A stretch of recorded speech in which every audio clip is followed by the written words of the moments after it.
ફતેપુરા પંચાલ સમાજ દ્વારા શ્રી વિશ્વકર્મા દાદાના જન્મજયંતિ મહોત્સવનું આયોજન। ફતેપુરા પંચાલ સમાજ દ્વારા શ્રી વિશ્વકર્મા દાદાની જન્મજયંતિ મહોત્સવ ભવ્ય રીતે ઉજવાયો। વહેલી સવારથી ભગવાન વિશ્વકર્મા દાદાને કેસર સ્નાન કરાવી પૂજન વિધિ કરવામાં આવી હતી। નગરમાં ભગવાન વિશ્વકર્મા દાદાની ભવ્ય શોભાયાત્રાનું આયોજન કરવામાં આવ્યું હતું, જેમાં સમાજના નાના બાળકોથી લઈ અને વડીલો મહિલાઓ સુધી લોકો જોડાયા હતા તથા મહિલા મંડળ દ્વારા રાસ ગરબાની રમઝટ બોલાવવામાં આવી, જેના લઈ સમગ્ર વાતાવરણ ભક્તિ અને આનંદમય બન્યું હતું। આ પ્રસંગે સમાજના ફરજ બજાવતા સરકારી કર્મચારીઓનું સન્માન કરવામાં આવ્યું હતું।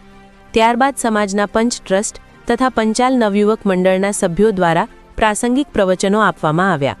વિશ્વકર્મા દાદાની જન્મજયંતિના કાર્યક્રમમાં દાદાની ધજા, થાળ તથા મહાઆરતીની બોલી બોલાઈ અને વિધિવત ધજા, થાળ તથા આરતી કરવામાં આવી। વિશ્વકર્મા જયંતિ ઉજવણીના ભાગરૂપે વિદ્યાર્થીઓને ટ્રોફીનું પણ વિતરણ કરવામાં આવ્યું હતું।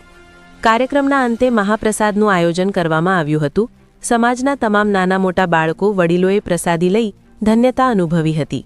આ પ્રસંગે પંચાલ સમાજના તમામ વંદનીય જ્ઞાતિજનોને વિશ્વકર્મા જયંતિની હાર્દિક શુભકામનાઓ। ભગવાન વિશ્વકર્મા આપ સૌને સુખ, સમૃદ્ધિ અને ઉત્તમ આરોગ્ય પ્રદાન કરે તેવી પ્રાર્થના કરવામાં આવી હતી। પ્રસંગે રૂપે સર્વે ભક્તો દાદાને વિનમ્ર કરજો કરી હતી। રિપોર્ટર પ્રવીણ કલાલ, ફતેહપુરા।